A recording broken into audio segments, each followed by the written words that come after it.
I was totally going to talk about another book that I was looking for, but I happened on this book here at the library.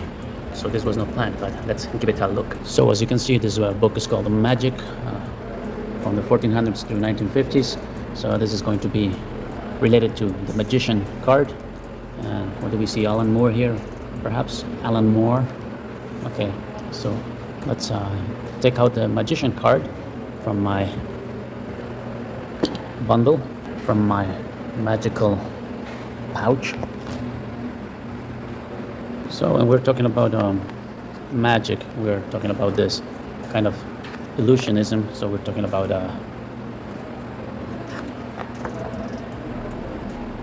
the kind of magician that is not a wizard, but an entertainer. Okay, that does tricks. Okay? That's what we're dealing with here, and that's I think the origin of el.bateleur. Not really like a wizard or an esoteric kind of thing, but as it says here, genius of illusion. That's what el.bateleur is in his origins, an illusionist. So let's look at a few of them.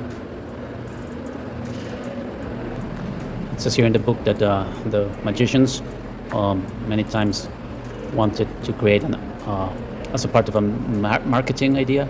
They would say that their powers would come from dealing with the devil, and things like that, to spook people, to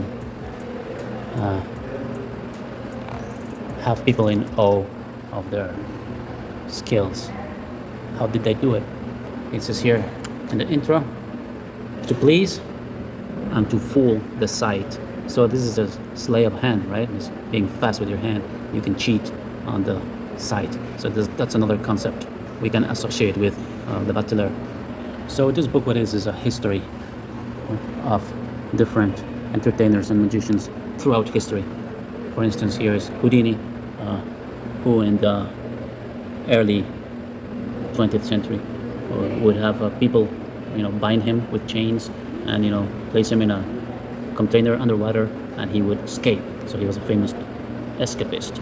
Magicians usually would take ideas or influences or imagery from exotic cultures, exotic to the Western European or United States culture. I mean, exotic to them. China or Asia were seen as enigmatic, as foreign, as distant, as mysterious. So many times the magicians would take on that imagery, those ideas, and place them in their act. It was all a show. Again, the devil always working, mystically. So they would come to town, and it says here, college hall attraction, magicians. So there were attractions. They would place themselves on the bills like this.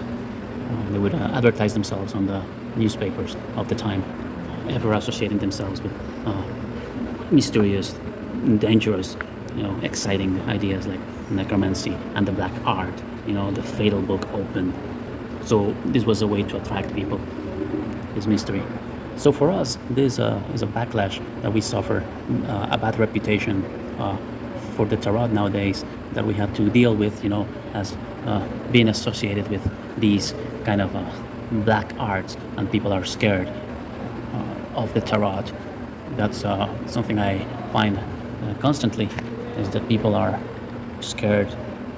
That prevents them from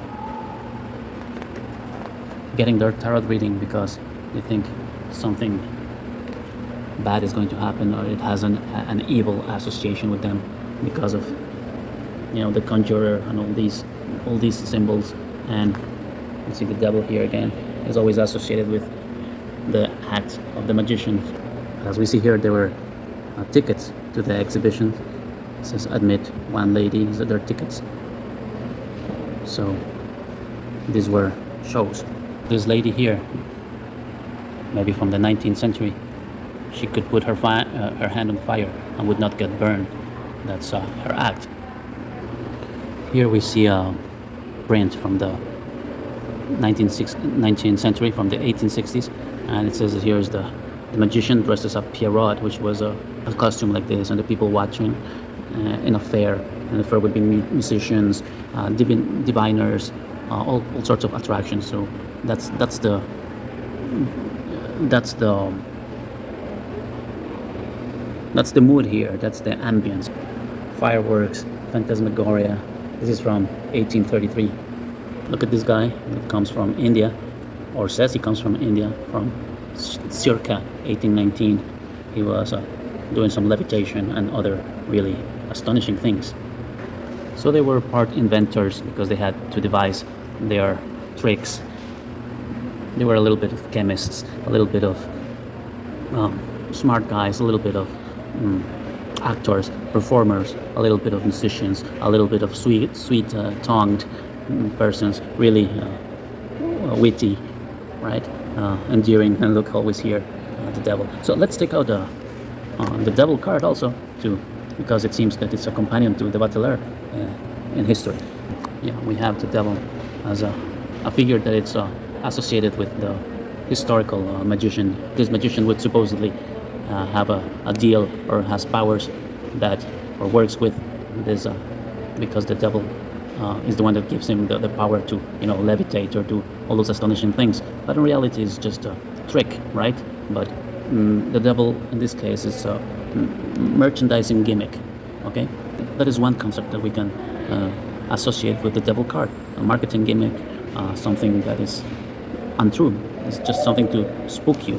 And another card that I've seen, or I can associate with the bateleur, can be the death card, because I've seen a few skulls over here because they're scary, they're mysterious. They are associated with the act of the magician. And look here, this guy, the escapists like Houdini that would be chained and then they would free themselves. It makes me think of the hanged man. See how he is all tied up, kind of like this guy is. This could be kind of like Houdini, but it's all an illusion. It's all an act. You blink and he's free. Here we have the portrait of Matthias Büchinger, who was a German from the 17th and 18th century, who was born without hands or feet, but nonetheless he became a very famous magician and illusionist, and he worked with the balls, making balls disappear, things like that. Could play half a dozen instruments, and that he was a very good calligraphist, and that here in his wig you can see the detail. There are letters. He was an illusionist that would perform tricks with cards and with dice and with balls and with cups. Ring a bell? Talking about cards, here we see a painting from the 18th century about a young lad being conned by two con men, two gamblers. So magicians and magic and cards and tricks and fairs kind of moved about. So the reputation, of course, was perhaps not the best, and that's a tradition where this comes from. Where you have to, scavenge. Very informal. Many of them must have been marginal people, scoundrels. Many of them great people, and many of them with a great talent. These people just trying to earn a living. Here we see again the death, and you see an illusion of a decapitated woman, and here a sword. Swords also, which are a suit of the tarot, tend to appear a lot in the magician's repertoires, either by cutting somebody with a sword or by swallowing a sword. So let's take our ace of swords and place it besides our other cards.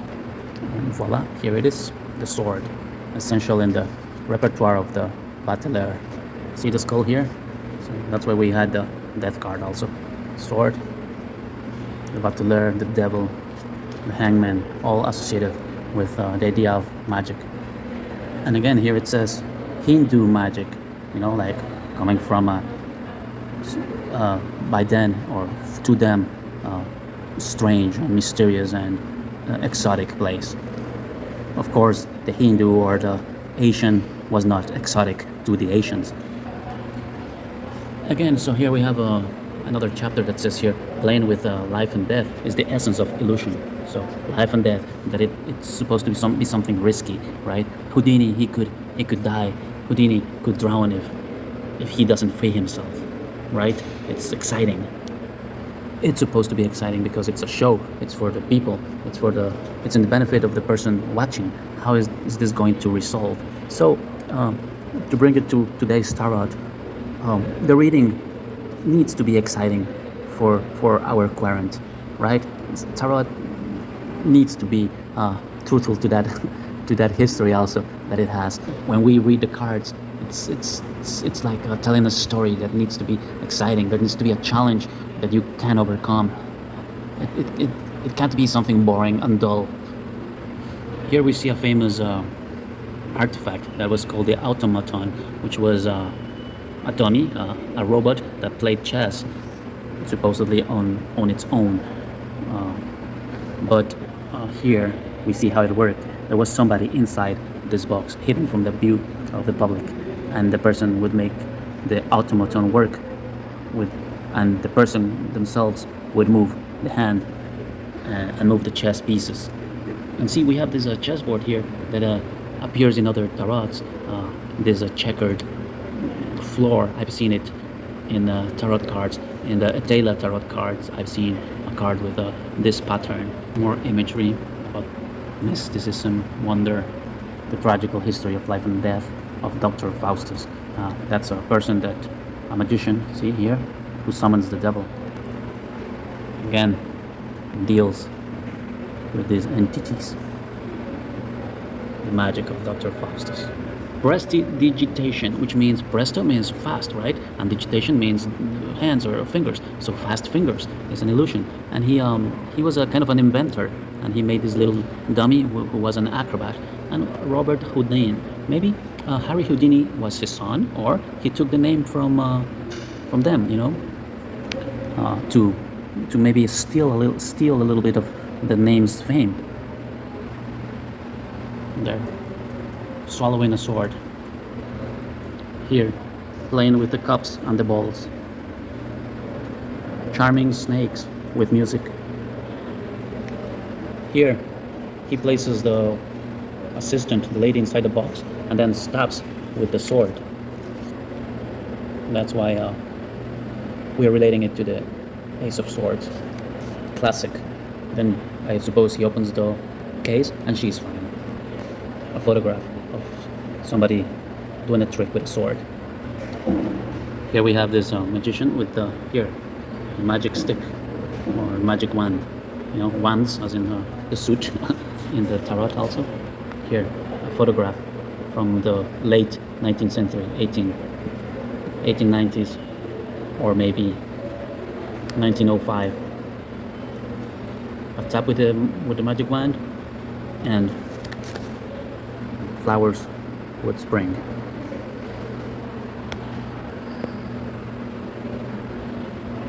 How about that?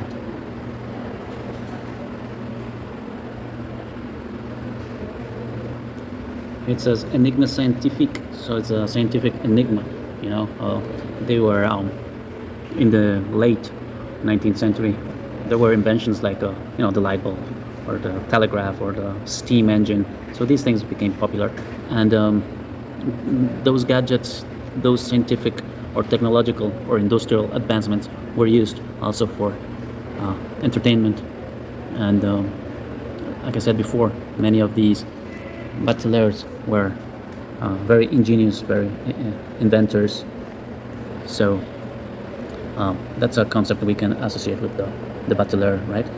Being ingenious, being a slay of hand, fast of hand, being cunning. Things that we've shown here. Being talented, and also like a master marketing guy, a showman, deceitful. Always accompanied by this little. Always, it's almost like a pair, you know, like partners, working partners. This here depicts a very famous act from that time, that people fill the theaters to go watch Ghost. Look, people over here on the upper seats. Everybody well dressed, their mouths gaping open in admiration. Even the musicians, everybody. And then the magician. Casting.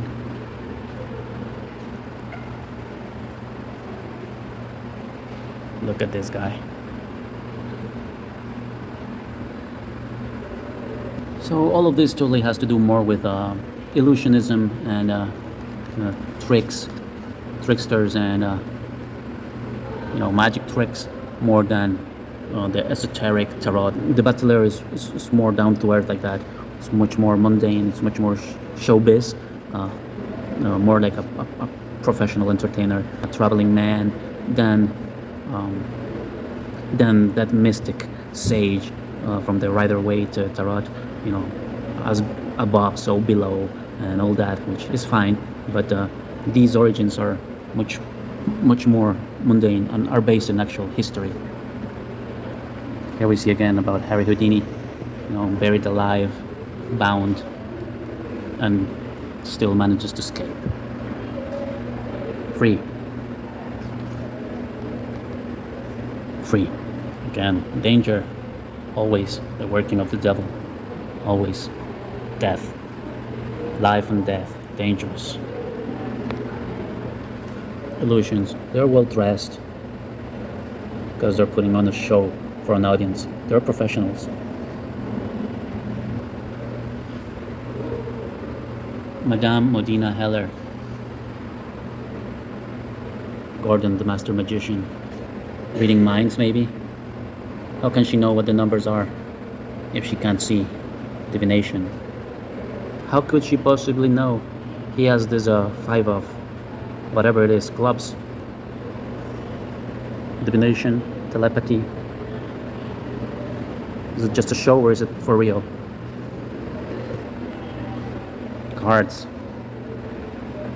The mystery of cards. Palming. That means handling objects in your palm, in your hands.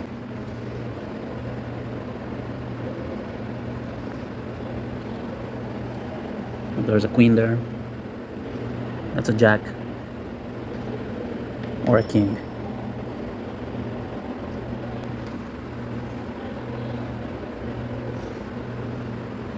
Exotic again. From the 1900s. Very close to when the Rider-Waite tarot was made, right? She was contemporary of Pixie, Pamela Coleman. That idea, the robes, the wristbands, the necklaces, the turbans. We start to see where it all comes from, right? How it all ties together. Here, look at this bateleur. Look, the rod. Whatever are these? Cards, cup, dice, coins, cups. Look at this guy. He has a lock through his lip. The assistant. Working together. To deceive the audience. But not really to deceive. To entertain. To give something that the audience appreciates. Or else they wouldn't keep coming back. And keep giving them money. And applauding them. The audience needs to believe in the illusion. As it says here. Devilish deception, the origins of wonder. That's the word, wonder. And of course, when they were doing these things, sometimes unexplainable, or sometimes they would say, the Satan or whatever is helping me to do it. Of course, the church and people will be against him. We still have ways to go from this book. We've seen only this bit so far, and we still have all this to go. I don't think we're going to make it through today, but I'm going to show you some plates here. This is from 1455, 15th century. Look, isn't this a tarot card? It says Luna. Luna means moon. Look at it. It says the moon. And what is it? Isn't there? Look at this. This is so complex. Here is a crab, like in the moon card, of course. And here is a lady inside a circle, like in the world card. And here's ships, like the ship card from the Lenormand. Where are these ships? They're lost in the tarot nowadays, but there's two, like in the moon card nowadays. And here we have water. So interesting. And look at this scene with a bateleur. There he is, the bateleur, with the kids and people around him. And there, of course, there's always a dog. And who is this? Is this the fool and the fool's dog? Of course. And a donkey and people always fishing or doing something.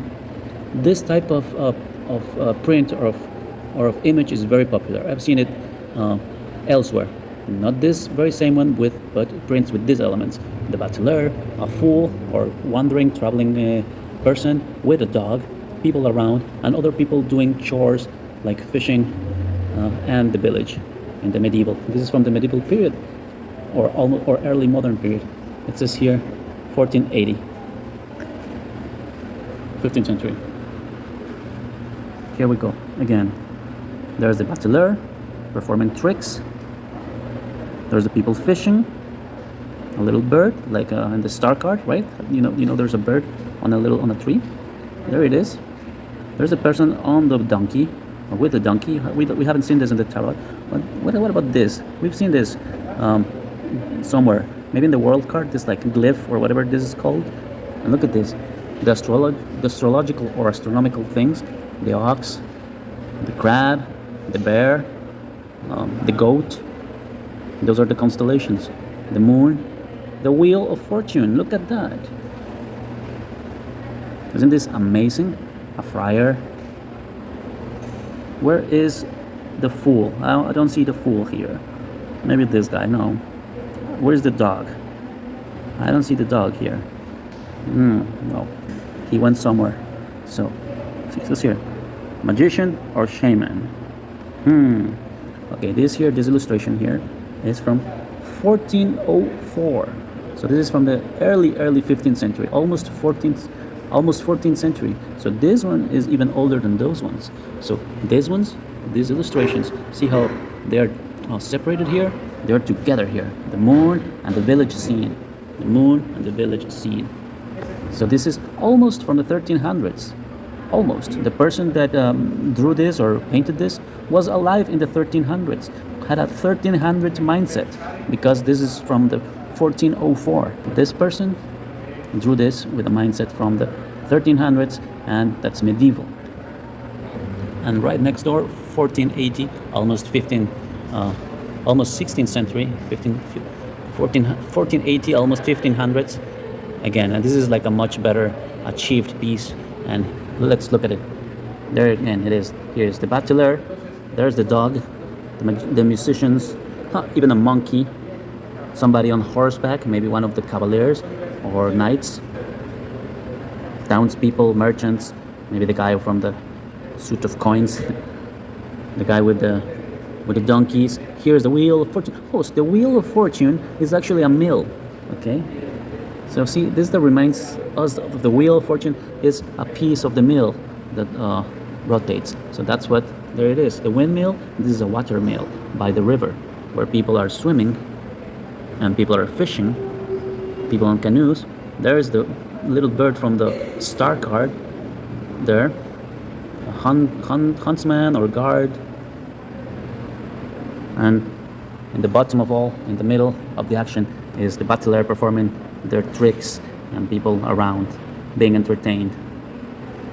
Here we see somebody being stabbed with a sword.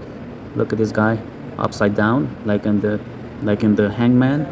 Look at this. Look at these two swords here, like in the two of swords tarot card. How about all that? And here above, the lady on a horse, and again the crab and the moon. So let's take out the moon card, of course, now that we're at it. Yeah, so it would be kind of like this. The bateleur over here with his dice, his cups, his wand. And well, we see here there's a kind of like yogis or whatever, reminding us of the hangman. And there was the sword play, the two of swords. and then there was a person with a going on horseback,